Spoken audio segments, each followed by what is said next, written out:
It's Monday, April 8th, 2024. Greg and I are both here because we weren't raptured during the total eclipse today. And we'll discuss where the third person of our trio is. He wasn't raptured, but he tried. We'll talk about it. But anyway, with all that out of the way, including the total eclipse, this is the time for the Knee Jerks podcast with Eno, Nick, and Big Al. I am the Big Al of the equation, longtime Detroit-based podcaster, blogger, and so on, Al Beaton. Joining me, as always, is the man who knows a lot of things about a lot of things. That would be Greg Eno. Greg, what's up? Good to see you, Al Beaton. We're going to miss Nick. He's traveling and won't be with us this week. He was chasing the eclipse, as a matter of fact. So. Well, I'm glad you mentioned the eclipse because it's part of the eclipse. It's part of the prize in today's whose birthday is it game. But yeah, we're gonna miss Nick. I am Greg Eno from my gregeno.substack.com. It's on your screen there if you're watching this on YouTube. Check it out in your inbox every Monday. If you subscribe, I would appreciate that. Also follow me on Twitter at Greg Eno. Follow the Knee Jerks, of course, on Twitter at the Knee Jerks. No Nick tonight. It'll just be Al and I, like the good old days, we used to do. Or the bad old days, whatever you. Or the bad old days, however you choose to look at it. Nick will be back with us on May the 6th, though, of course, or I'm sorry, April 22nd. So we'll be looking forward to that. Lots to talk about. We're going to try to cram a bunch of stuff in for about an hour, 20 minutes, short amount of time. Yeah, whatever. Yeah, exactly. Whatever and for what it's worth, please subscribe to Greg's Substack. I forgot to introduce it, so at least I'm glad Greg brought it up because this week he takes credit for the 18. I'm not that old. This week he took credit for the 1984 Tigers. Yes. The reason they went 35-5 and won the World Series that year is because of Greg's actions, but I'm not going to go into it. You just have to subscrive and read as to why. So yeah, everybody owes me a solid for that one. Yeah, that's for sure. Well, why haven't you done it again then? That's the problem. That's a good like question. 40 years. I mean, come on. That's a good question. Well, you remember how Moses was wandering around 40 days in the desert. Well, the Tigers have been wandering around 40 years in the desert, apparently. But, apparently.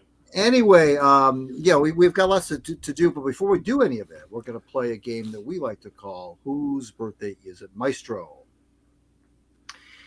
Everybody knows how we play this game right now. We'll give Al a clue or two or three of an individual whose birthday it is today in the world of sports. And if Al can correctly guess that person within the first two clues, he will receive a special audio recording of today's eclipse. Audio recording? Ooh, that sounds fascinating. Audio recording of the eclipse whenever he wants. So I hear all the screaming of little kids I saw on television today. So, okay. Anyway, go for it. Okay. This person, Al, made his name in the world of baseball. I will say that. He was born on this date in 1946. Sadly, died young. I didn't know this. 1999, he passed away. But he was nice, not in the Hall of Fame, but he is in the Hall of Fame. I apologize. He is in the Hall of Fame. He's a Hall of Fame pitcher. I will say that. Mm-hmm. And he holds a very pretty big distinction in the world of baseball, in the history of baseball, for kind of what he did off the field, if you will. Made big news that way, but he pitched the majority of his career in the all of his career in the American League, and a good portion of it in the Big Apple. In the Big Apple. Oh, okay. Oh. And he said he was born in 1946, correct? Yeah. Yeah. All right, so that would have made he pitched in the 60s, or 60s and more like 70s. And most of his career was in the Big Apple, because that right there kind of I was thinking of another pitcher, but when you mentioned Big Apple, that went right out the window. Well, I shouldn't say that he spent most of his career in because that's not true. But he's made most of his certainly his money in the Big Apple. That's for sure. Oh yeah. Shoot. No, there's a few names. It probably has something to do with the early days of free agency. But I'm trying to remember who some. Oh God, Randy used to play. He was a Padres pitcher. Went into free agency, made big money, and he sucked afterwards. but I can't remember his last name. Am I on the right track? No, not. Are you thinking Randy Jones? Randy Jones is who I was No, thinking of. Yeah. no. All right. This guy played his entire career in the American League. Oh, American League. that's right. I forgot that part. See, yeah, he was spent most of his career in the National League, and he got the big money, and then he was never the same pitcher again.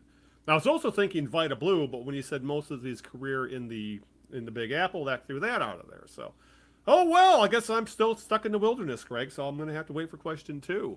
So Okay. I guess with that, let's hit the ground running. I'll leave it up to you. Do you want to talk Tigers, Pistons, or Red Wings to start the show? Why don't we talk Red Wings first? All right, let's talk Red Wings because they've kind of righted the ship. I guess that's the best way to put it. But they are fighting for their playoff lives, Greg. They had a horrific March. We've been talking about it. It's how things went off the rails after they were about 9 or 10 points up in the playoff race and then fell out of playoff position. Well, they are after last night, this weekend, I should say. Yeah, it was Sunday afternoon. I believe it was Sunday or Saturday afternoon, whatever. This weekend, their victory pushed them back into playoff position. They've gone 4-4-2 in their last 10. There's 5 games left in the season, Greg. They are 38, 31, and 8. That's 84 points. And they're in a 4-team dogfight for the final Eastern Conference playoff spot. As of today, if the playoffs started, the Wings would be in the second wild card, but the Penguins, Capitals, and Flyers are all looming 1 point back of 83 points. I think a lot of people are saying right now, you get to 90 points, you should be fairly safe. But the way the Wings have been playing, it's not exactly a sure thing. Especially like supposedly they have one of the easier schedules to finish the season, but this is the same team that got beat by the goddamn Coyotes, the Arizona Coyotes. So Tuesday is a must-win game against the Capitals, another team that has been kind of staggering to the finish line. But at this point, every game is a must-win for the Wings. But the one thing we do need to keep in mind, Greg, is that none of the 4 teams have a game in hand. So the Wings actually control their own destiny over these final 5 games. I guess the question is, are they capable of controlling their own destiny? That I'm not so sure of. Well, it's funny. They kind of control their destiny. Mm-hmm. I mean, they do, I suppose, in the sense that if they were to win out, yeah, of course. Yeah, exactly. Yeah. But they're not going to do that, of course. So Yeah. I don't know if it's truly controlling their own destiny, but they did play. I hate to use this is an overused term, playoff type hockey, but it was playoff type hockey against the Sabres the other night. I mean, Yes. it was. I mean, they raced out to a 3-0 lead and then kind of had to hold on, but they played a good. The guys were blocking shots, Sider especially. Lyon played well in goal, and everybody seemed to, bear down a little bit more, and that's great. I mean, that's the kind of effort they're going to need. Still don't trust them. I really don't. They've got big games against the Caps and Penguins, and they got a 2 against Montreal, who are horrific, but you never know how that's going to go. And they got another one against the 5th game is against. Not sure who the 5th team is they play, but I mean it's a fun time of year though. I mean this is kind of a taste of what playoff hockey is if they were in the playoffs. You're kind of holding your breath in every rush up the ice. It's kind of fun, to watch games that do mean something, even if they don't make the playoffs. You're kind of getting a flavor of what that used to be like when the calendar would flip to April and the games got that much more important, and they did respond. And then, frankly, they played a decent game against the Rangers the other night. The game prior to that, Rangers, the best team in the league, and toe to toe with them, just didn't have enough. Yep. But no, I mean they're. I just don't trust them, right? Because they had such a bad March, but they have perked up a little bit, maybe at the right time. I don't know. This could be a dogfight out to the very end. Well, what makes a big difference is they do play 2 of the teams they are fighting with. They play Washington tomorrow. Then Thursday they play Pittsburgh. And I just looked it up. They end the season with a home and home with Montreal. Yeah, the Canucks. So the final game of the year will be in Montreal. So at the very least, the schedule isn't daunting. The only true playoff team they're going to play to finish the season is Toronto. So Toronto, that's the other one. Yeah, Toronto. Yes, that's they're right. going to play Toronto. But Yeah. it's I really what it's going to come down to, B. Greg. What it really comes down to are Lyon and Reimer going to be able to win games. I think Right. that's really what it's coming down Right. to at this point. Right. It's the goalie. If they have good goaltending, they're going to make the playoffs because Right. it literally looks like their lineup is at least good enough to get them into that final spot. But it's all about the goaltending, and I guess you could say as well as the bottom couple pairs on defense. It really is coming down to Yeah. a couple of those pairs on defense and their goaltending, and that's what's going to make or break this playoff run. And it really became obvious when we were so high on the wings. Lyon was playing his ass off. He came back down to earth because this is really the first time a team has Right. rode him Right. to any extent like this, and it's starting to catch up with them. They need Reimer to step up. He's done okay, but they need a goalie just to stand on his head for a few games, and that'll get him over the brink. And then, as you said, when he gets to the playoffs, anything can happen. Even as the 8th seed, it's very commonplace in hockey for eight seeds to go pretty deep in the playoffs. Again, get in. I don't care how they get in, Greg. I just want them to get in. It's been too goddamn long since we've had playoff hockey in this town, and it is so goddamn much fun. Playoff hockey is maybe the greatest sport in the world. It is so exciting, and we were spoiled for a very, very long time, and I miss that. I want to see playoff hockey, and I thought for sure a month ago we were going to have playoff hockey, and I guess you could argue, though, as you said, this is essentially the playoffs right now for them. Yeah, this is so many of those years that you're referencing, the Red Wings were not on this side of the coin. They were always had everything locked up, and it was just a matter of, okay, who are they going to face? What seed are they going to be? It was never about will they make the playoffs, and they would play a team that was.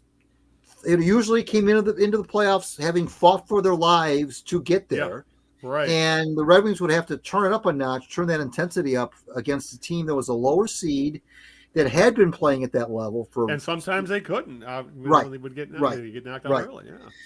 But when I was on Chris Pome's podcast a few days after our last one, and he asked me about. He said, "Do you think what do you say about the importance of this group of Red Wings having had some playoff experience, or do you think you don't want to be in a one and done situation?" I said, "Well, yeah. I don't think it's an either or proposition. I think you can still be on a trajectory to be getting better and still have been swept.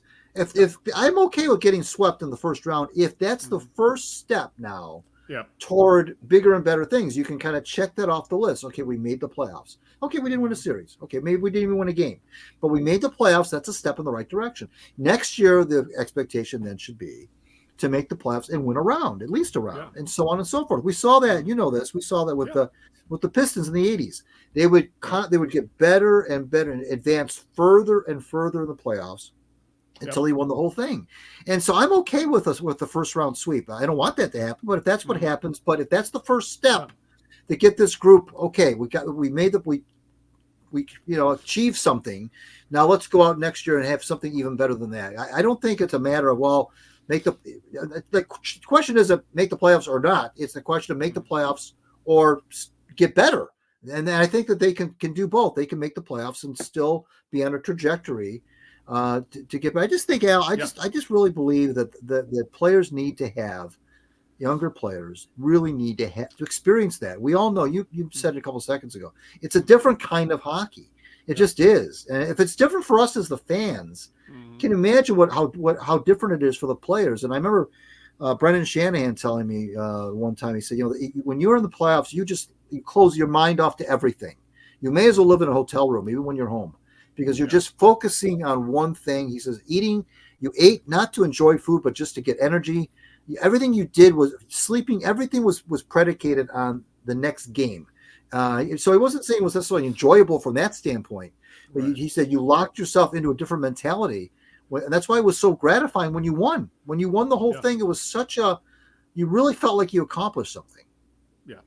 Yeah, and it's funny how you bring up how you make the playoffs, then you build up on that and use the 80s Pistons as a perfect example of that, which it really is. Watching how that team literally, that's what made the that era of Pistons basketball, one of my favorite eras of sports, period, in Detroit, was that build.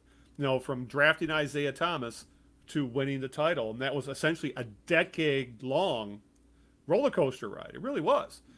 And then when you were talking about it, though, what came to my mind is the Pistons of the what was it? The Andre Drummond, Reggie Jackson Pistons, who made the playoffs, got swept out by Milwaukee, and that was like the pinnacle. That's all they could done. That's all they could do. Right. And then the team immediately disappeared into the ether, and here we are now. We'll touch on it a little bit later. So I'm hoping it's the former, not the latter. But yeah, this is such a much better run franchise. I'm not too worried about that. And supposedly there are a handful of prospects that should be up next year. They need to make some room. But this, because that's the one thing that bothers me about this team a little bit, Greg, about being in a rebuild. But there's like no rookies on the team, and it is a fairly veteran-laden team thanks to those free agent signings Steve Eiserman's made over the past 2 off seasons. So that is if there's one concern about this, is that for a team that's rebuilding, a team that's trying to make the playoffs, they have a fair amount of guys with playoff experience, and they're still struggling to get the playoffs. But making the playoffs, I think, would be a huge thing as well to help them keep a guy like Patrick Kane. So I hate putting all my eggs in this basket that this team really, really, really needs to make the playoffs, but they really, really, really do need to make the playoffs. They really do. Well, it's funny that you mentioned Kane, because another thing that Chris Palme asked me on his show was, do you think whether whether the Red Wings make the playoffs will contribute to the decision that Steve Yzerman makes as to whether he extends Patrick Kane? And I said, you know what? The better question might be to ask Patrick Kane that. Exactly. Because does Patrick Kane want to re-sign with the Red Wings if they don't make the playoffs? I mean, I know he likes it in Detroit. He does, and I believe that he really does. But he's 35. It's not like he's never won the Stanley Cup before. But he would like, if he's going to put himself through all this physical grind to come back from his surgery and so forth, and be a productive player on the ice, he's going to want to do it with the winning, with the team that has a chance to win the Stanley Cup. And he made that decision. He could have gone to Buffalo. He could have gone to, I think Toronto was a little bit in on him, or maybe it was Vancouver. Somebody else was in on him. And the Red Wings, of course. And he chose the Red Wings. Now, if they don't make the play, they sputter and don't make the playoffs, I don't think it's just as easy as Yzerman whipping out a checkbook and say, Patrick, how much is it going to take? He may want to look around a little bit, because he certainly has proven, Al, in his time with Detroit, he's still a point a game guy. Yeah, he's basically a point a game guy still. And there's a lot of teams in the NHL that could use a 1 point per game guy on their roster. Along with the Red Wings, especially. Right. So I don't think it's going to be a matter of just he's the only team that he's going to be talking to of the Red Wings. Yeah. That's why I was hoping that Yzerman would have, extended him before the season. Clearly, that's not going to happen. They're going to wait till the season ends. But I mean, I don't think it's just a slam dunk that he comes back if they don't make the playoffs. Yeah, exactly. I think that's. I'm sure one of the reasons Kane signed here was Yzerman sold him on the fact we need a player like you to get us over the playoff hump. Right. And so it would be a huge disappointment if they don't make the playoffs. And I'm with you there. There's going to be a market for him this offseason. A lot of teams could use his talent. But the thing is, I think the team that needs his talent the most is the Detroit Red Wings. But if this isn't a playoff caliber team, he doesn't have a reason to stay. He's at the point of his career where he's probably going to start ring chasing. And the Wings have to convince him that, yes, this is a team that's capable of winning a ring or two by the end of your career. He looks like a guy who could play another 5 years at least. So, but yeah, I am with you there. I think that I think that's one of the biggest conundrums of all this thing. If the Wings don't make the playoffs, what incentive is there for Patrick Kane to stay in Detroit? And I'm completely with you there, because I'm sure the Wings want him, and they would be silly not to. It's really in Kane's court at this point, and it would be, if you ask me, it would be a huge, huge loss if they can't keep Patrick Kane in the lineup, because they have no one else capable on that team of replacing his. He's probably, even at this point of his career, capable of putting in what, 30 goals. He's a 60-point guy, something like that. Who on this team is capable of replicating that production? No Well, one. you know what? They'll But have you to know find what? somebody. I don't know who that would be. At the same time, though, I'm not trying to talk out of both sides of my mouth, but at the Mm-hmm. same time, when the Red Wings went into the toilet after Dylan Larkin went down, Yeah. he was among the guilty parties that did not step up. You got a There were a point lot there. of Yes, he players, a was. lot of Yes. veteran players that did not Yeah. step up when Larkin went down. Yeah. And Kane was one of them. Let's face Yeah. it, Kane Yeah. did nothing either in that losing streak. He really didn't. Lucas Raymond was the guy that really Yeah. brought it every night, and Coach Lalone pointed that out on more than one occasion that Lucas Raymond was like the one guy that he felt like he knew what he was going to get Yeah. every night, and that's not enough, obviously. Yeah. And so I'm don't get me wrong, I like Kane, and I think he's done a great job this year, but Yeah. he kind of disappeared as well with everybody else when Larkin went down. So you got to take that in consideration too.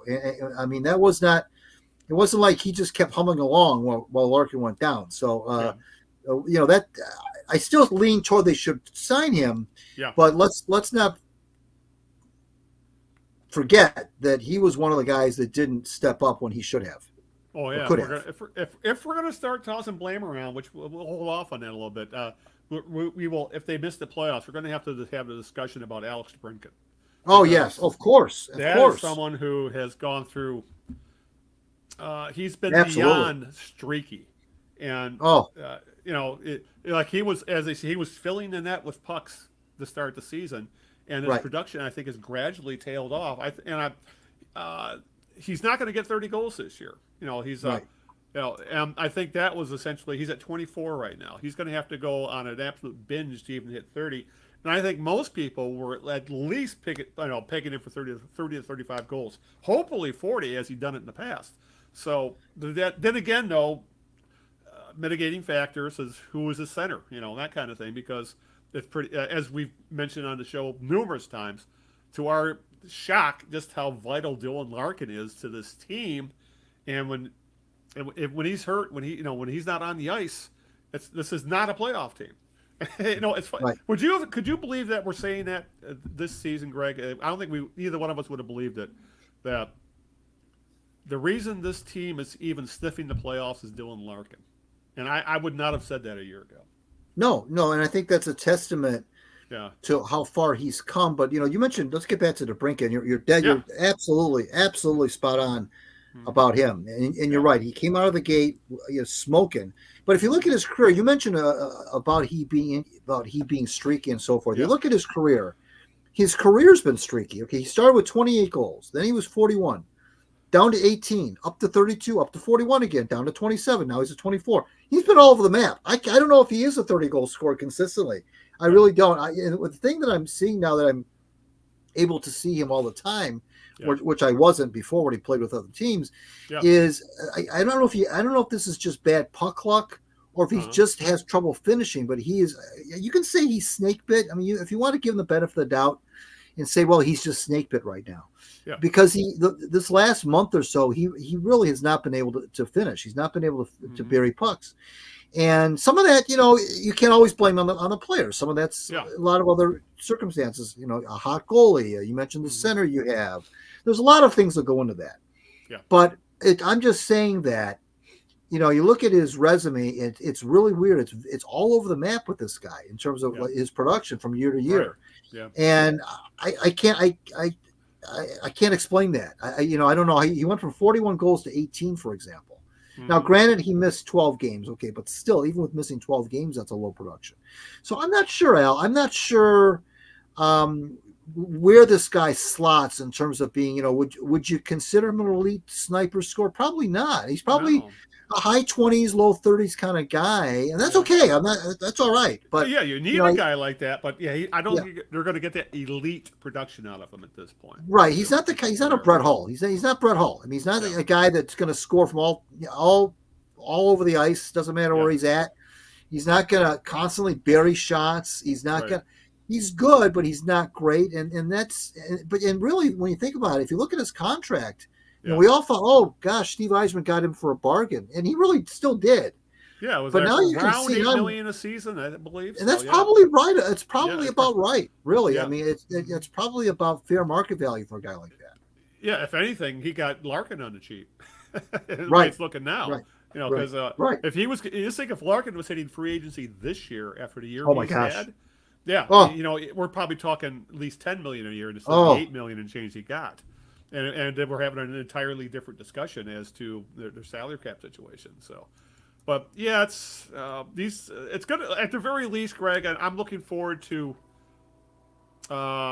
games that actually mean something over the next couple of weeks, which is something we haven't had since the last time this thing. Even though the last few years they were making the playoffs, I wasn't really looking forward to the playoffs because I knew that team wasn't going anywhere. As you said, I'm hoping this team. This is the start of that build, rather than the peak of the build that we saw with the Pistons of 10 years ago, or just how things were petering out with the last playoff runs. But this is I'll definitely know There's 3 games on tomorrow. I know which one I'm watching for sure. It'll be the Wings Caps game. So that's mhm. every game at this point, Greg, is must see TV. It's really going to be. Oh yeah, for sure. Yes. All right. I think with that, I think it's time for question 2 of the birthday game. Okay, this is for the audio recording of today's eclipse. Woo-hoo. This is this person, baseball, as I said, a pitcher, Hall of Fame pitcher, some big years at the Big Apple, always an American leaguer. But he, let me, how Oh, can I put I this? think I know what it is. I think is it Jim Catfish Hunter? It is Jim Catfish Hunter. Very good. Very, very good. And Yes. hey, I didn't call him strictly Catfish. I got his first name in there too. You That did? should count for something. That should count like a bonus MP3 or something. Oh gosh, yeah, Jim Hunter, and you're right. He did it. He was a big winner in the early free agency years. Yep. Um, after he played out his option with the A's, and he was the highest paid baseball player in the sport at the time. How And big was that contract? By here was the way? the contract was 5 years Yeah. for 3.35 million total, which means it was about And, $670,000 a year. and But at people were the having time, conniption fits at yes, that time. at Yeah. the time though, that was, and he was the hottest Yeah. free agent available in that winter. The Yankees got him, Mhm. so there you go. Yeah. That was a fascinating time for baseball, the early days of free agency. And actually, what fascinating as well is how Charlie Finley broke up a World Series team. Because didn't the Tigers, weren't they traded for Vita Blue and it got voided by the commissioner or something like that around that same time, if I remember right? That sounds I'm right. I almost know. positive that would happen. Yeah, I know that he tried to sell Rowley Fingers and Joe Rudy to the Red Sox. Yes, I remember And that. Kuhn didn't let that happen. Yeah, the Blue Tigers thing does ring a bell. Yeah, it does. Yeah. Okay, now I'm going to have to look it up.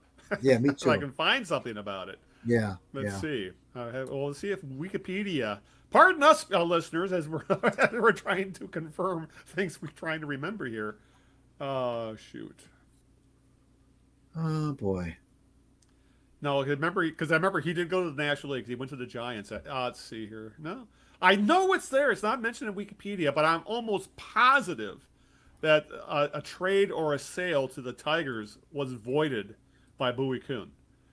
Yeah, I'm I'm reading. almost I found an positive of that. article. I Yeah. found an article where this happened in 1976. It looks like So around the same time frame. Yeah. where they were. Yeah, Jim Campbell and Charlie Finley did talk about Vita Blue.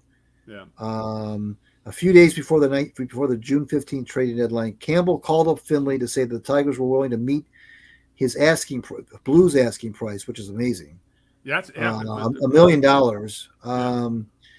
But Campbell was leery of getting into a bidding war with the Yankees, who he felt for sure would see his offer and raise it. I was somewhat ashamed to get involved in the first place, Campbell said. I never thought I'd do something like that, but I did. Yeah. And yeah, but you're right. I remember there was something going on there. That's for damn sure. So, but that era of baseball, the early days of free agency and the Oakland A's being broke up and some of the other stuff that was going on, it was, like I said, I was just a young teenager at the time. So a lot of this is, It was a fascinating time to be a fan, but you're right. The Tigers were notorious cheapskates at that point in time. Consider what their first real. I remember they signed Tony Taylor, I believe, was their first real free agent signing, and they got him on the cheap. If I remember right, it's the second. No, Tito Fuentes. Tito Fuentes. Yeah, that's what I'm thinking of. Yeah. And then I think their first actual big name free agent was Darrell Evans, and that which worked out great. That's right. So yeah, that's right. But yeah, it's one of these days. We have a baseball historian who's off chasing eclipses. Maybe Nick would remember some of this stuff, or at least be able to research it. I'd have to bring that up with him.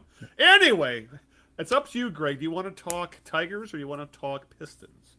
Let's get the Pistons out of the way. Yeah, get them out of the way. That's a good way to put it.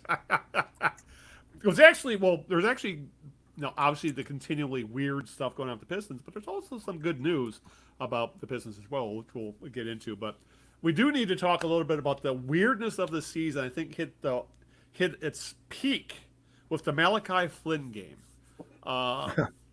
A backup point guard who likely won't be on the team next year. He's going to be a free agent. He was a throw-in in one of those multitude of trades that were made at the trade deadline, essentially as salary matching filler.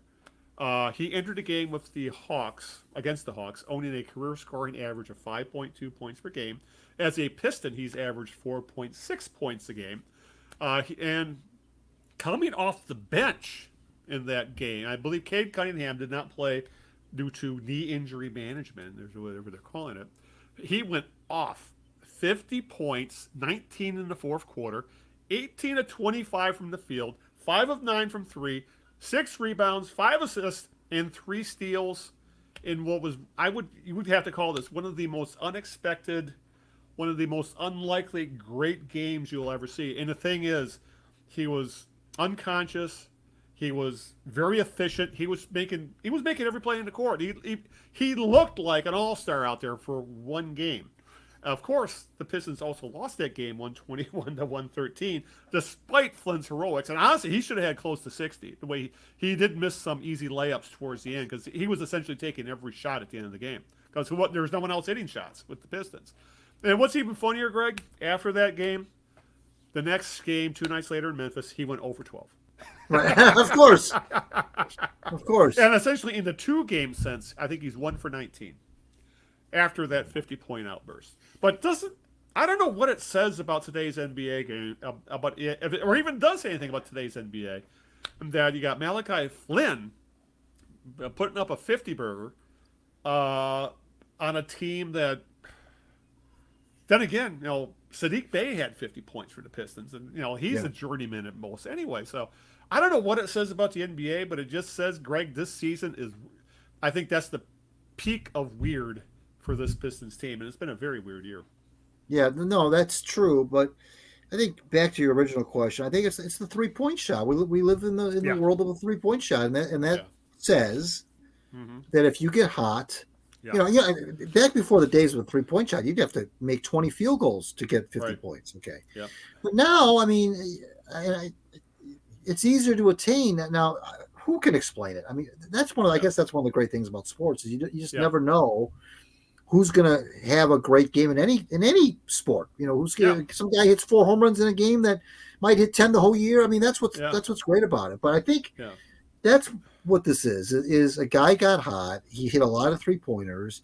Nobody knew who the guy was, so it's not like they were double teaming him or anything like that. No, they weren't. And it happens, I mean, and of course, it came in a losing effort. Of course, it did. Yeah, yeah. It's they figured we need to guard Jaden Ivey, who can't hit the broadside of a barn right now. Right. I mean, talk about a guy, Greg, who's really been a disappointment in his second year. I don't know if the sophomore slump is a thing, but if it is, Ivy's going through it right now because his shooting, especially in the second half of the season, has been god-awful.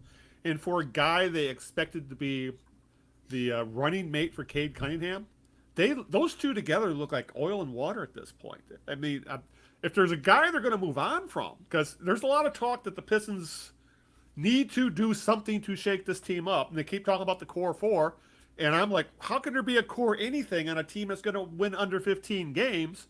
But there's a guy who is likely to be traded as part of the package. I really feel like it's going to be Jaden Ivey. Does he fit? I don't think he fits this roster. You know, th- this is such a chicken or an egg thing because I don't know Yeah. if he's regressing because of the sophomore jinx that you're talking about, or if he's regressing because of the coach. I mean, I don't know. I mean, Yeah, well, that's the thing because it was obvious Monty Williams didn't believe in him, at least in the early part of the year. you know, and he never. That kind of just set the tone for the whole Yeah, year. And I just brought his stats up, Ivy's, and they're yeah, basically the same as they were last year. You know, he's right. shooting about 42% from the field overall. Uh, he's increased his percentage from 2 point range from 46 to 49, but he's still hitting around 30. He's hitting 33% of his threes. He's not a very efficient player by that That's the main regard. thing. He gets this Um, high usage, but it's not you efficient know, enough. okay, he's fast and everything. I get it. Um, but you know, I don't know. Is his game suitable for today's NBA? I mean, is it? Do you have to? Is being fast, and he is fast, Yeah, and getting to the hoop fast?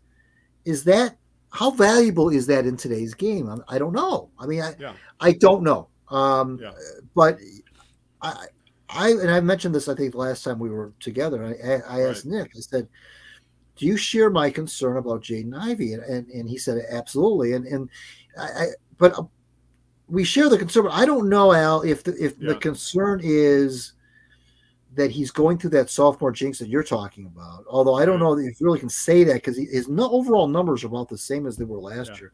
Or is he appearing to regress or certainly not getting any better right. because of the coaching situation? I don't know. I don't know.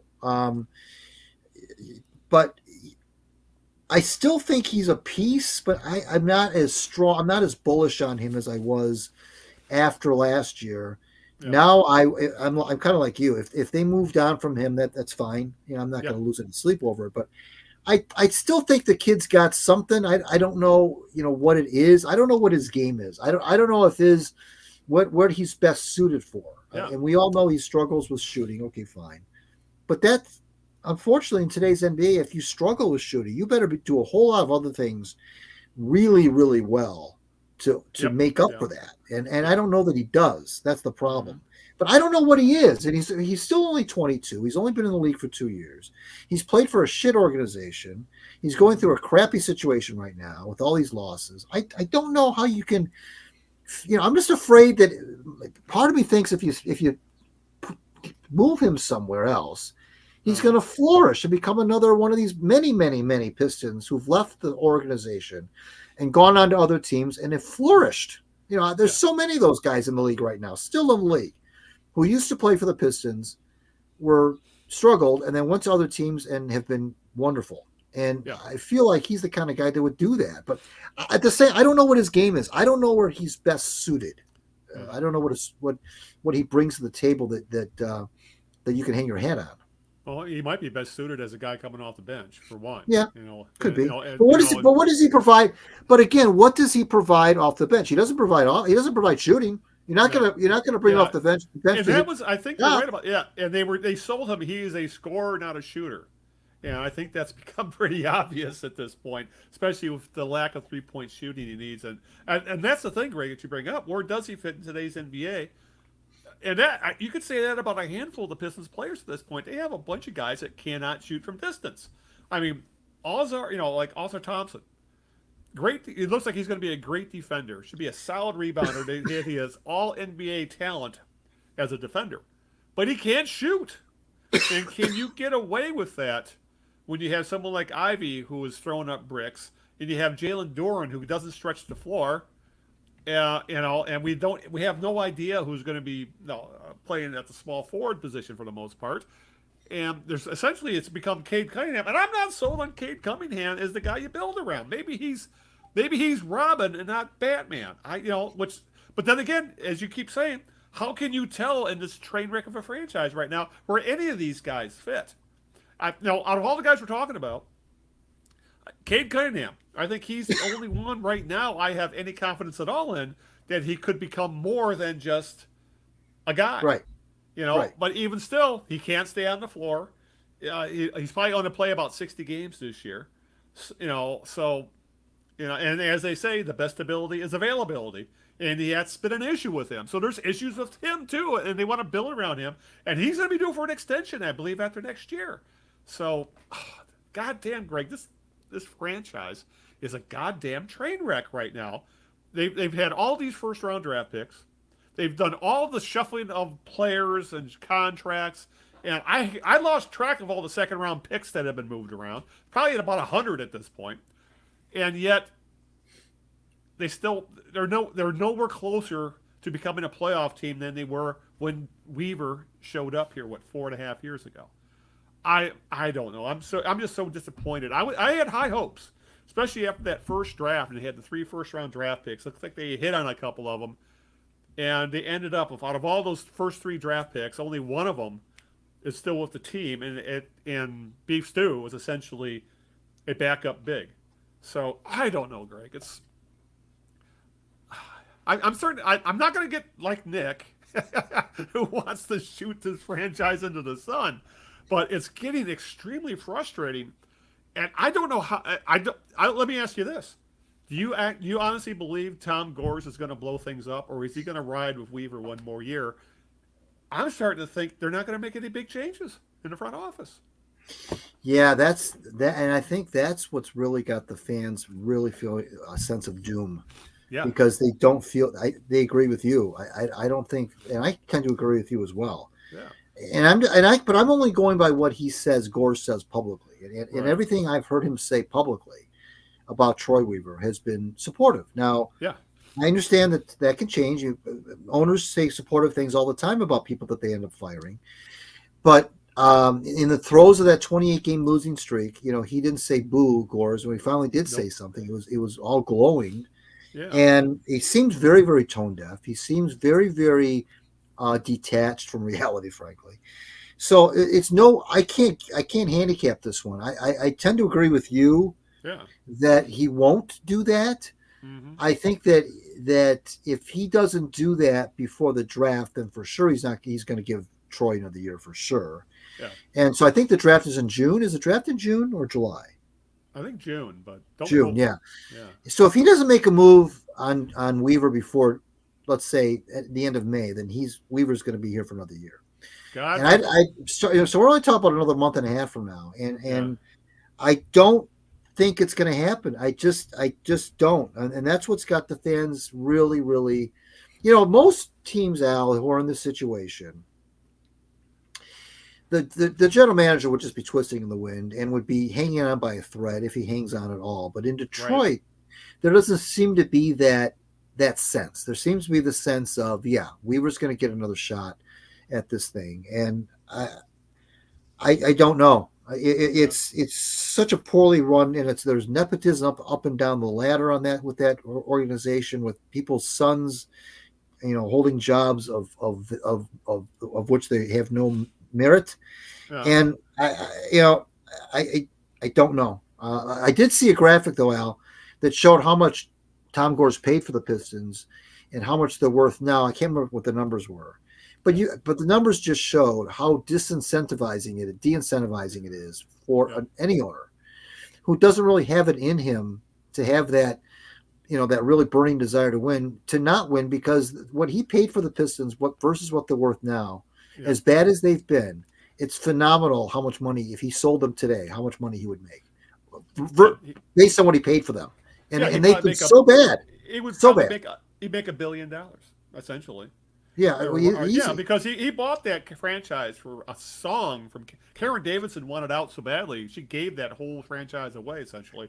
If I remember right, it was around $300 million, and that was. And it wasn't just the Pistons; it was also Palace Entertainment. It was all of Palace Entertainment, which meant the arena, and it meant Pine Knob and everything else. So she gave it away. Which, if you don't want to be in the business, she probably had more money than God to begin with anyway. She just wanted out. Right. But now Gores, you're right. And we could go on about him and the venture capitalist scum that he is. So we'll save that for the offseason, especially if he doesn't make any changes. Because I think what's got people worried, Greg, at least personally me, we saw this with the Lions a few years ago. Quentin Trisha should never have gotten that third season, never. Right. And yet I think that's the one mistake that Sheila Ford Hamp made, was allowing that regime to go into the next year, which led them to make some short-sighted decisions, which they are still kind of paying for to this day, because they still don't have a cornerback because of the of what went down with that draft. So, and then they ended up firing the whole regime after Thanksgiving Day anyway, when everybody knew they should have been done that last offseason. And that's my fear, Greg. He's going to let this regime, and we still don't know what the hell does Arn Tellem do there. I don't know. There was a lot of talk, and if you read like James Edwards' articles in the Athletic, it seems like there is a fiefdom going on there between, you have some of Weaver's decision making is being overturned by either Tellem or Gores or some combination. Specifically Monty Williams, I think, is the big one. It was pretty obvious that Weaver didn't want him, and that I have a feeling that was a Gores Arn Tellem thing. So when you have multiple heads in the front office wanting different things, it turns into a train wreck, and that's what they have right now. That franchise is an absolute mess right now. And I mean, you're probably right. What's probably going to happen? He'll get the offseason to try and fix things. He'll give out some stupid long-term contracts to a couple of veteran free agents, and then he gets fired about a third of the way into the season when the Pistons have won 5 games. That's probably what's going to happen. Right. That's what's going to happen. And then we're stuck with 4 years of like Tobias Harris or something. Well, that's the thing. I mean, it's so daunting, Al, because you don't it's daunting because there's no. You look around the rest of the landscape in Detroit. You look at does Steve Eisman have a plan? Yes. Does Scott Harris have a plan? Yes. Now you can disagree with it. That's fine, but he has one. Yeah. Does Brad Holmes have a plan? Obviously, and he's executing it. Yes. But you look at the Pistons, and that's what's so daunting is there's no Weaver plan that you can say, okay, here's what this guy's trying to do, and here's the type of player that he wants to bring in, and here, no, you can't say that. So what's scary about it is, even if they were to fire Troy Weaver tomorrow, it's still the road back, the road to recovery from this. Even if you were to cut bait on him right now, the road to recovery based on the damage he's done, and this is very similar, Al. This is you mentioned as you're talking about what does Arn Tellem do and all this infighting maybe and all this weird stuff. It reminds me of the 70s Pistons. Yeah, it reminds me of the Pistons before they brought Jack McCloskey on. Yeah. That whole shit show of Oscar Feldman and Herb Brown and Bob Kaufman, and then they brought Vitale in, and the whole thing was just a train wreck there too. And then it did take it took Jack a decade to build that up to a championship winning organization. And so that's what's daunting. It's daunting because I don't know what the way back is from this. You cannot attract free agents to this team. Nope. You can't. That's out the window. And Weaver has not shown the savvy to bring in complementary pieces. Right. And I don't know. I don't know what the future's so dark for this franchise right now. We were all so happy 3 years ago when the ping pong balls bounced the Pistons' way, and they got Kate Cunningham, and everybody, here we are finally going to lead ourselves out of the darkness. And 3 years later now, and here we are, way worse off than the Pistons were when they drafted Cunningham. Oh my God, yes. And that's the scary part, is that this team could be lost in the wilderness for quite some time to come, and that's just a terrible thing to think about, especially when all the other 3 teams are showing signs of life, or the Lions are now apparently a threat to win it all. So but the Pistons are a threat to be at the bottom of the league for the next 5 years, way it's looking. And then and what's the incentive for Cade Cunningham to stay? Other than money at this point. So, with this guy, let's move on. Chauncey Billups, happier times, Greg. Yeah. Chauncey Billups, aka Mr. Big Shot, was elected to the Basketball Hall of Fame. Billups joins Pistons teammate Ben Wallace in the Basketball Hall of Fame. It's funny, Greg, how the going to work era Pistons were sold as a team that didn't have stars, didn't have superstars. Right. They were the sum was greater than the parts when you added the parts together. Yet that team ended up with two guys in the Hall of Fame, and the two guys who had long careers, but the primes of their careers, their best years, were with the Pistons, which is it was a great year to be a fan. I mean, he was the. It's weird, much like Ben Wallace. Ben Wallace was the undrafted free agent who had to work his way up. Chauncey Billups was kind of came the other way. He was a third overall draft pick who was considered a bust until he was signed by the Pistons in 2000 because he played at four teams in like 3 seasons before the Pistons picked him up for a song. I remember his contract was very reasonable at the time. And Billups would ultimately spend 17 years in the league. He spent 8 in Detroit. Those were by far his best seasons in the league. 6 consecutive Eastern Conference Finals, 2 straight NBA Finals. Probably should have won both, but they did win one. 4-time All-Star, 3-time All-NBA, 2004 Finals MVP, all as a Piston. And, he's one of those guys, I think at the time when I was watching him, I didn't think of him as a Hall of Famer. But then you look back at the stats and his accomplishments, much like a guy like Alan Trammell or Lou Whitaker, and you're like, yeah, it makes sense that he's considered a Hall of Fame player because the numbers say he is. And in a lot of ways, he was kind of I think he would be even better in today's game than he was 20 years ago. But I have no complaints of Chauncey Billups being in the Hall of Fame. I think it's well deserved. The Basketball Hall of Fame is a little bit different in terms of. It's not the Pro Basketball Hall of Fame. Yeah, well, that's the first thing. That's the right. But it's not right. It's not the National Basketball Association Hall of Fame. Yes. That's what it is. Yes. But it's a different kind of I think threshold to get in. I don't have any problem with it either. I don't. I never. Although I'm like you, I never thought that Chauncey was certainly not a slam dunk Hall of Fame guy. But I mean, if you look at what he did do, and if you look, and that's what I like. The thing I like about the Basketball Hall of Fame, though, I will say this, is they tend to look at things that are more nuanced than they do in the other Halls of Fame. Mm-hmm. For example, I was really very happy when they put Ben Wallace in, because it would take Ben a week to score 20 points, as you know. Yeah. But he did so many other things: defensively, rebounding, intimidating in the paint. He took over a game without scoring points. Right. And I'm so glad that whoever votes these guys in the Basketball Hall of Fame recognized that and didn't just look at the offensive numbers and and the Basketball Hall of Fame looks at, I think, other things. Now in Chauncey's case, and you mentioned it, you illustrated it. The beginning of his career, with the bounce around the Celtics and the T-Wolves and so forth. Right. And he didn't look like he was going to be anything more than just a vagabond, a journeyman. And he found a home in Detroit. Mm. And that trade was made at just the right time, right when he was about ready to take off. He was coming into his own with the Timberwolves. Mm-hmm. And then the Pistons got him.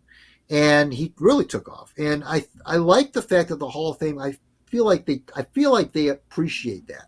They appreciate what he went through to get where he got, which of course was to be a champion. Right. And so that's what I like about the Basketball Hall of Fame. They whoever vote, I'm not sure who votes on that, but whoever does that, I think really looks at the big picture. They don't just look at a guy's numbers. They don't just look at his scoring average. They may not even look at just championships either. They look at the totality of a guy's career, and they look at like what. Is he an ambassador of the game? Was he good for the game? There's a lot of things they look at, I feel like. Yeah. And I feel like Chauncey may have gotten in largely for what he's done, what kind of person he is, on top of what he did on the court. And now he's strong.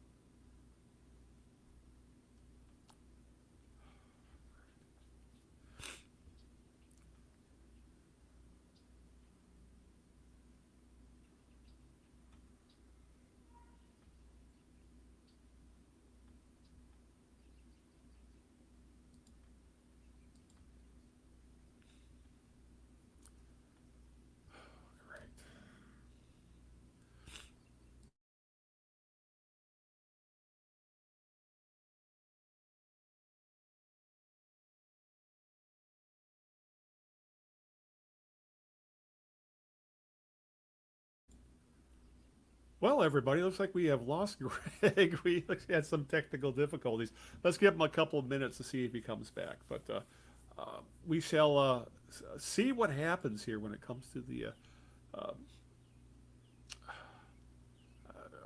to the Pistons. And again, Chauncey Billups, well deserved. Glad to see it. We'll see what happens. It's been honestly, looking back, you could really make a case that the things stopped with this franchise when he was traded to Denver, and great things happened when we went to Denver. Denver was a very good team. I think it was there 7 years. Looks like we have Greg back. Let's see. Are you back, Greg? Are you back? I see you. I don't hear you.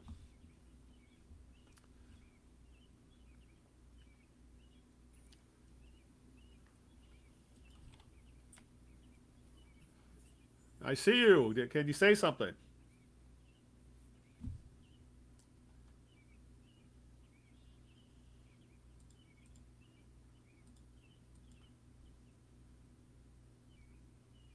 Me?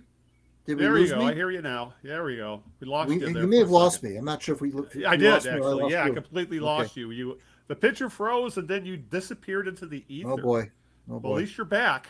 I'm back. All right.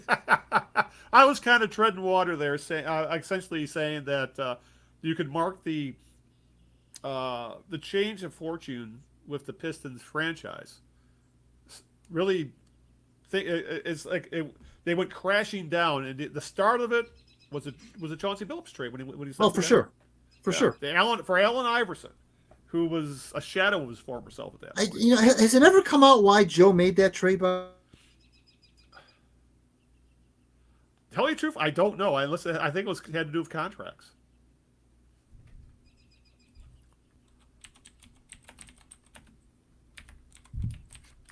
I'm right here. Oh, there you are. All right, we lost I you think my there internet's again. having some trouble. Yes. Was it ever determined?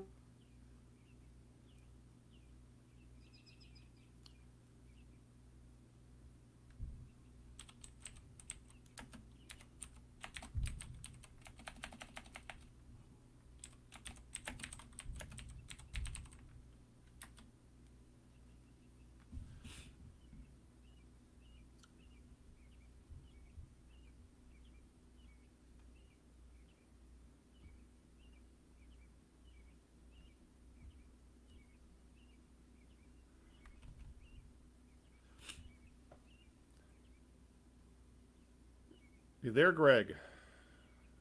Yeah.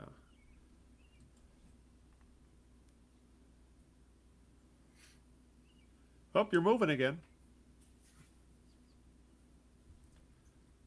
I think it's my internet. Yep. Yeah, you're moving again.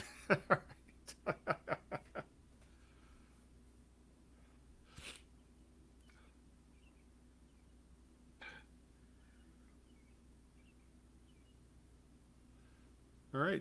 I see you're moving again. We'll see what this. I think it's my internet. I think my internet is really, really it must spotty. be. I think. I take it you're on Wi-Fi. Yeah, I'm on. Yeah, I am. Yeah.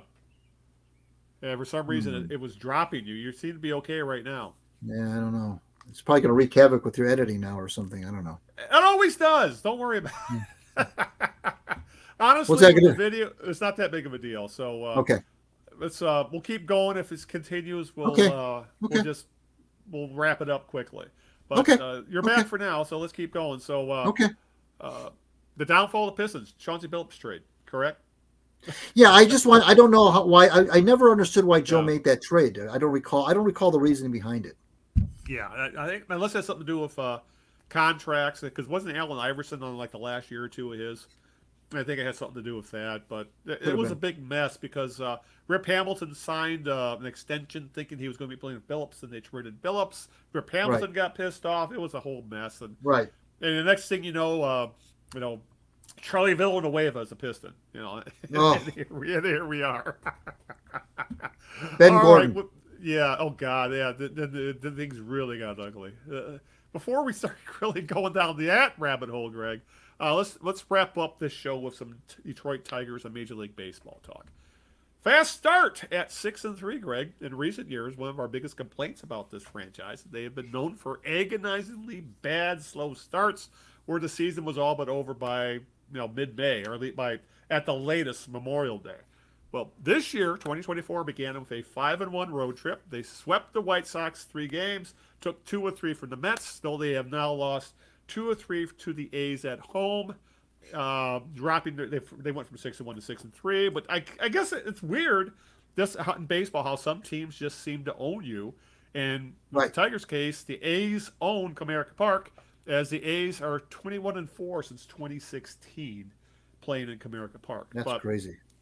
And actually, I got the game on right now, and the Tigers are losing to Pittsburgh 5-2. So they're kind of coming back to earth. But I'm not. But the thing is, though, Greg, at the very least, they didn't start 0-9, or something like that, like we were so used to. I mean, realistically, if this team had played 500 ball, or hovered around 500, a little under, a little below, somewhere in that range, they probably make the playoffs, or at the very least are fighting for the division at the end of last year, instead of being a distant second place. So I'm not going to get too uptight about they'll fits and starts, and they win 6 in a row and they may lose 4 or 5 in a row. At the very least, just don't. What's the old saying? You can't win a championship in April, but you can lose it in April. Right. And that's what they have done over the past several Aprils. Just play 500 ball. I'm not going to get too uptight about, oh my God, they've lost to the A's and they make, things like that. Just tread water for a while and then see where you are at Memorial Day. And then we could have a nice discussion as to where they might go with this team. But if they're playing 500 ball, they're going to contend for the division. That's all I'm asking. I don't want them to win it. Just contend. Just be in the hunt. Well, they're now it's more than 5-2 now. I think they just made it 6-2. The Pirates. Wonderful. Yeah. The Pirates are red hot right now, though. But yeah.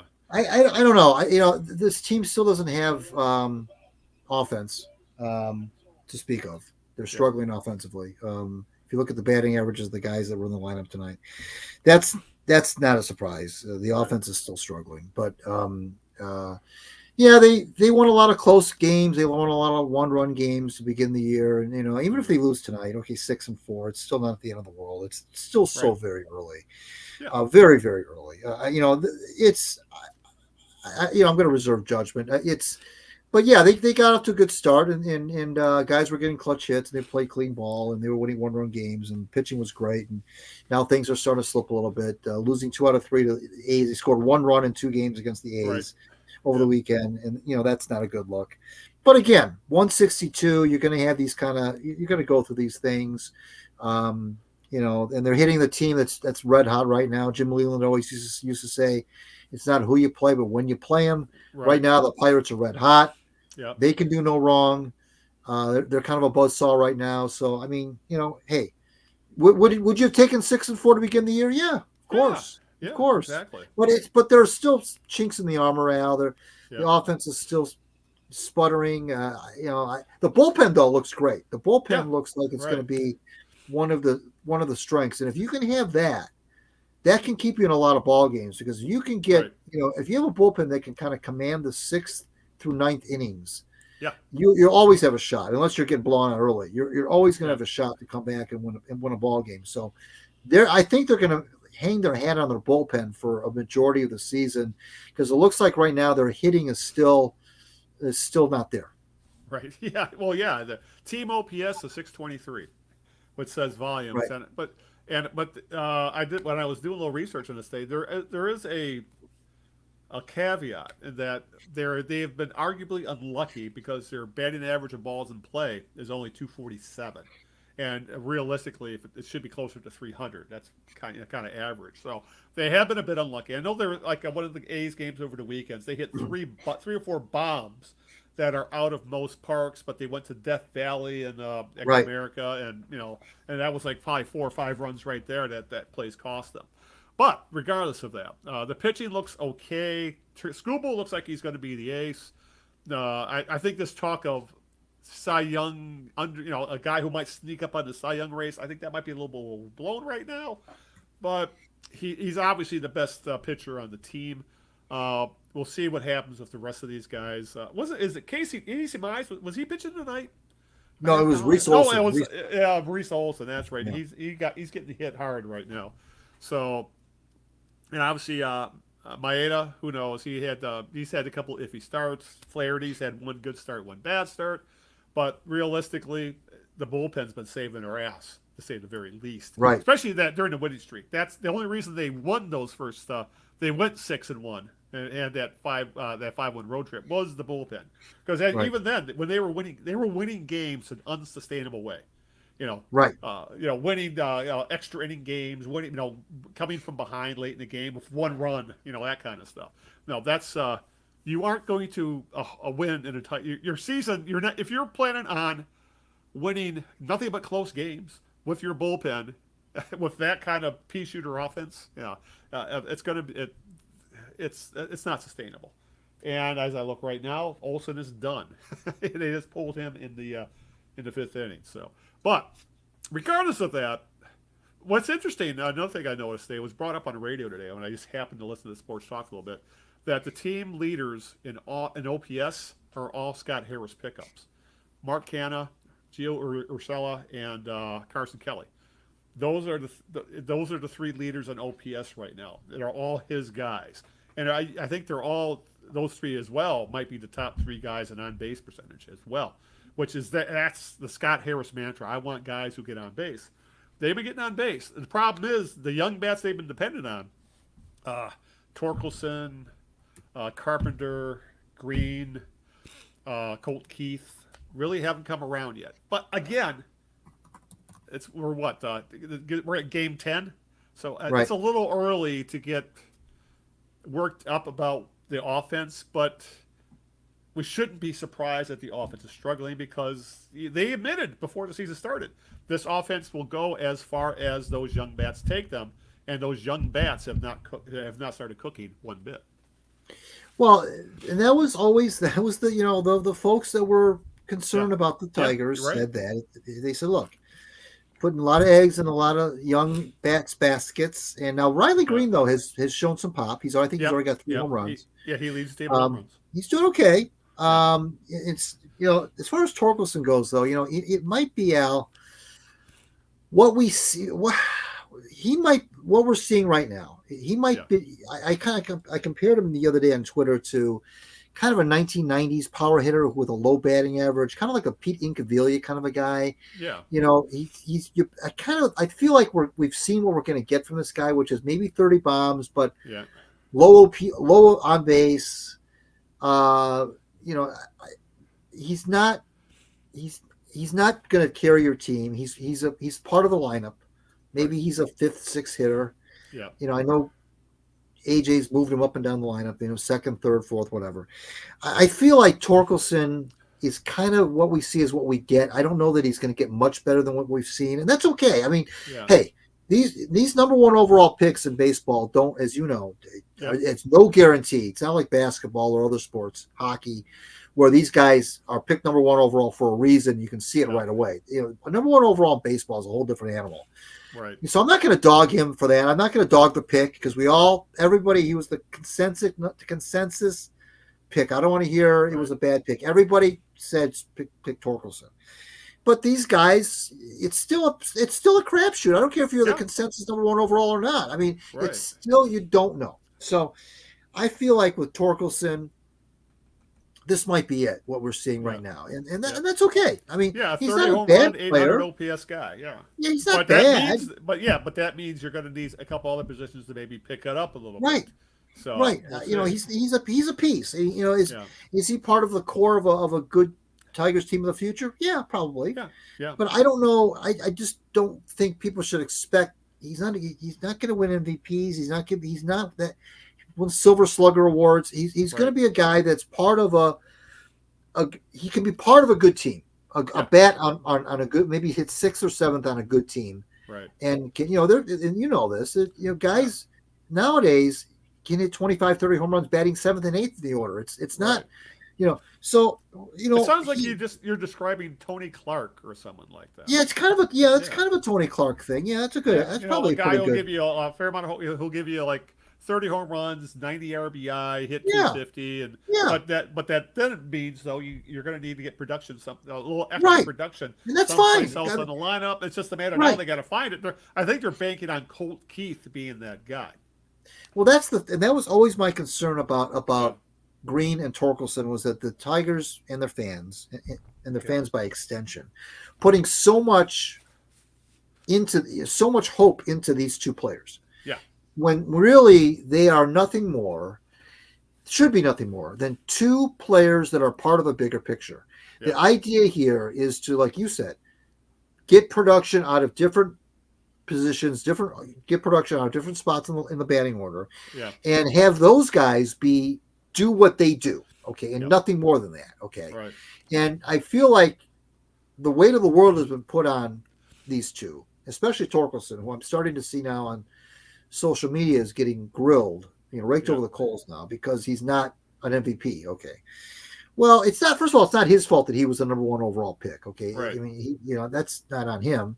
Secondly, everybody thought he was the number one overall pick, and third, this is a hard game.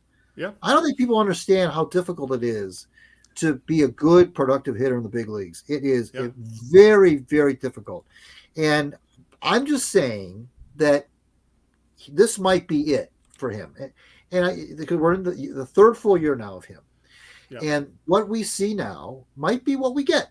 And I'm okay with that because, like you said, the idea was never to say, hey, Spencer Torkelson, you're going to lead us to the promised land. No. Yeah. The idea was you come in here, hold down first base for 10 years or 5 or 10 years, and we'll bring in other people around you, and you will be part of a championship team, we hope, a contributing factor, but not the straw that stirs the drink. And I think that people think because of when he was brought in that he has to be the guy. Yeah. And there's other people who need to step up as well. Yeah. Yeah. There's and Parker Meadows. He's actually looking kind of overwhelmed at this point. I'm getting into. I'm not going to say he's not going to be the center fielder of the future, but he may not be the center fielder of the present. The way he's hitting the ball right now, for the way he's hitting the ball, he has to be the best center fielder in baseball defensively to make up that difference. And that's and he's pretty darn good defensively, but he's not elite Gold Glove when he's center fielder, at least not yet. And then he's in his hitting. I think his OPS is like around 400 right now. And he didn't really, except for a couple flashes last year, his bat didn't look particularly ready either. So and they really need him at to play. It would be in a perfect world he'd be able to handle center field. That way they don't have to put Riley Green back there where he's an accident waiting to happen injury wise. They really do need Parker Meadows to prove himself to be at least a competent major league center fielder, specifically at the plate. And right now we're not seeing it.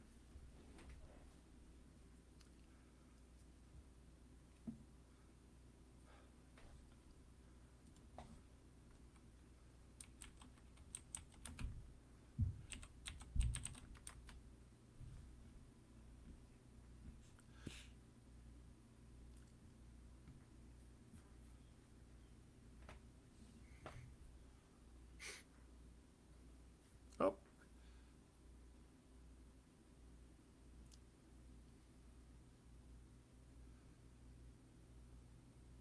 Are you back?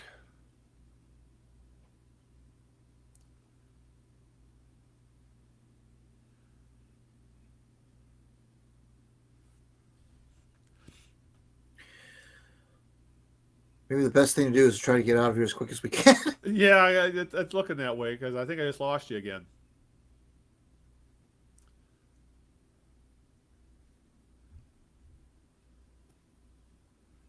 All right, I see you moving again. You back?